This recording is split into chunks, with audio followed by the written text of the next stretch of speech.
గురూజీ గుడివాడ నుంచి హారిక కాలర్ లైన్లో ఉన్నారు, వారితో మాట్లాడదాం. హలో హలో, నమస్కారం అండి హారిక గారు. నమస్కారం అండి. నమస్కారం అండి, ఎవరి గురించి తెలుసుకోవాలనుకుంటున్నారు? నేను మా బ్రదర్ గురించి తెలుసుకోవాలనుకుంటున్నానండి. తప్పకుండా అండి, మీ బ్రదర్ పేరు నక్షత్రం చెప్పండి. పేరు దుర్గాంజనేయులు అండి. నక్షత్రం నక్షత్రం అంటే క్లారిటీగా తెలీదు. డేట్ ఆఫ్ బర్త్ చెప్పనండి. చెప్పండి. ఆగస్టు 1, 1988 అండి. ఆగస్ట్ 1, 1988. నైట్ 12 తర్వాత పుట్టారండి. 12 నుంచి అంటే సుమారు ఎంత సమయం అయి ఉండొచ్చు? అంటే ఒక 30 minutes అలా అవుతుందండి. అంటే రాత్రి 12 నుంచి 12:30 మధ్యలో? అవునండి. అంటే ఫస్ట్ అర్ధరాత్రిరా? ఫస్ట్ నైట్ అండి ఆ రోజు. సరేనండి, మీ బ్రదర్ గురించి తెలుసుకోవాలనుకుంటున్నారు? అవునండి. సరేనండి, మాట్లాడండి గురూజీతో. నమస్తే తల్లి. నమస్కారం గురూజీ. నమస్తే అమ్మా. మా బ్రదర్ గారి గురించి తెలుసుకోవాలనుకుంటున్నామండి. అంటే మ్యారేజ్ అయిన కాడ నుంచి కూడా కొంచెం సమస్యలుగా ఉంది. ఫ్యామిలీ అంతా కూడా ఆర్థిక పరంగా కానీ ఆరోగ్య పరంగా కానీ అంతా ఏం బాగోలేదు గురూజీ. మ్యారేజ్ అయిన తర్వాత కొంచెం అప్పటి నుంచి ఇంకా ప్రాబ్లమ్స్ బాగా పెరిగిపోయి, ఆర్థిక సమస్యలు, అప్పులు అవన్నీ కూడా ఎక్కువైనాయి గురూజీ. అయితే దానికి ముందే ఉండింది ప్రాబ్లమ్స్. ఆర్థిక సమస్యలు బాగా ఎక్కువైనాయి స్వామి. సరే తల్లి, ఇప్పుడు ఏం చేయాలనుకుంటున్నారు చెప్పండి, మీ మనసులో ఏమని చెప్పండి. అంటే ఇప్పుడు సంతానం గురించి కూడా కాస్త ఇదిగా ఉంది స్వామి. సరే అమ్మా, నేను ఆ జాతకం చూసి మొత్తం చెప్తాను. కానీ ఏం పని చేస్తాడు మీ నాన్న, సారీ మీ అన్నయ్య? టీచర్ జాబ్ చేస్తారండి, నారాయణలో చేస్తారండి. మీ వదినమ్మ? ఇంటి దగ్గరేనండి, house wife. Okay, home maker. Okay sir. Okay, మీరేం చదువుకున్నారు? నేను డిగ్రీ ఫస్ట్ ఇయర్ కంప్లీట్ అయ్యిందండి, తర్వాత మ్యారేజ్ అయిపోయింది. సరే తల్లి, సప్తమ స్థానం చూపిస్తున్నాను. వీళ్ళకి దాంపత్య జీవనం బాగానే ఉంది తల్లి. ఫ్రస్ట్రేషన్ వల్ల చిన్న చిన్న కోపం నుంచి పెద్దగా అవుతున్నాయి అంతే. అదే గురించి బాగా కోపం కూడా ఎక్కువే. కోపం ఎక్కువ, ఎవరు అడ్వైస్ తీసుకోడు, ఇంకేమైనా బుద్ధి చెప్తే కోపం వస్తుంది. దాని చిన్న చిన్న విచారం పెద్దగా అవుతున్నాయి తల్లి. ఇంతే ప్రాబ్లం, జాతకంలో వేరే ఇంకేం ప్రాబ్లం. వీళ్ళు అంటే first night second early morning జన్మించిందా? అవునండి. ఫస్ట్ నైట్ సెకండ్ అంటే సోమవారం రాత్రి మంగళవారం ఉదయం అట్లా వస్తుంది టైమింగ్. అట్లేనా?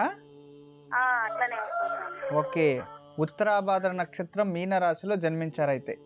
అవునండి. బాగుంది తల్లి. ఇప్పుడు ప్రజెంట్ అయితే మీ అన్నయ్యకి జన్మజాతకంలో అంత గురువు గురువు 6వ ఇంట్లో ఉన్నాడు. గురువు అంత దృష్టి లేదు. నెక్స్ట్ జూలై తర్వాత అంటే 2016 జూలై తర్వాత గురు స్థాన పల్లటం అవుతుంది. అంటే కన్యా రాశికి ప్రవేశం చేసిన తర్వాత మీ అన్నయ్యకి గురు సేమ్ దృష్టి ఉంటుంది. అంటే స్వక్షేత్రాన్ని గురువు చూస్తారనమాట. చాలా మంచి యోగం వస్తుంది, ప్రాబ్లం లేదు. అయితే కోపం తగ్గించుకోవాలి, మండితనం తగ్గించుకోవాలి. ఆల్రెడీ ఇంతకుముందు మీ వివాహానికి అప్పులు ఎక్కువయ్యాయి, ఇప్పుడు దానికన్నా ఎక్కువయ్యాయి. ఇప్పుడైతే వీళ్ళు ఏం చేసినా వచ్చేది అంతే పేమెంట్, వేరే ఇంకేం మార్గం లేదు మనకి. ఎందుకంటే ఆలోచించండి, మీరు ఎకనామికలీగా మీరు ఎడ్యుకేటెడ్. ఇప్పుడు వాళ్ళు చేస్తున్న ఉద్యోగం టీచర్ ఉద్యోగం, దాంట్లో ఎంత వస్తుందో దాంట్లోనే ఇల్లు బాధ్యత ఇంకోటి అన్నీ చేరాలి. వేరే ఇంకేం చేయడానికి అతనికి లేదు. ఏదైనా వచ్చేది ఉందా, అది లేదు.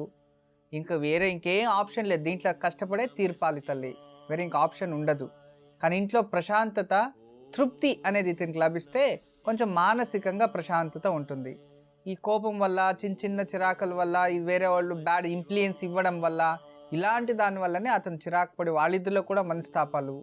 ఇక ఈ ఫ్రస్ట్రేషన్లో, ఈ విచారాల్లో ఇక సంతానము ఎలా లభిస్తుంటుందండి, దాన్ని కూడా అలాగే పోస్ట్పోన్ అవుతూ ఉంటుంది. అంటే నెక్స్ట్ ఇయర్ జూలై తర్వాత మీ అన్నయ్యకి మంచి రోజులు కలిసి వస్తాయి. అంతవరకు ఇది చేస్తూ ఉండమని చెప్పి, అంతవరకు ఇలాగే జీవితం ఉంటుంది.